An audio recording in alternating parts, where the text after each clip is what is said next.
Hey guys, welcome to Tech Trick Tutorials. In today's video, I will show you how to make a picture cartoon in Canva. So if you want something like this, then I'm going to show you how to create one. First, you have to go to your Canva and you have to make sure that you're using the pro version of Canva, because if you're using the free version or the basic version, then you can't find this effects on your Canva application. So for example, I'm going to add this one right here. Okay, this is what it looks like. Now I'm going to copy and then paste. So if you're using Canva Pro, then what you're going to do is scroll down and then look for apps and then search for anime.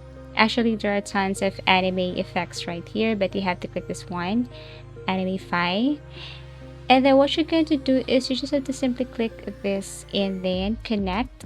But if you encounter something like this that you need to reach or you need to go to your team admin, don't worry, just click this one and it will take you directly to the Anime-fi website.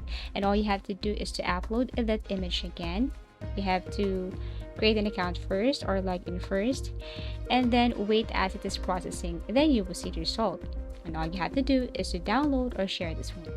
If you want to change or add another one, just upload a file and regenerate, and this is what it looks like. So basically, that's how easy it is to make a picture cartoon in Canva. Thank you for watching and see you again in our next video tutorials.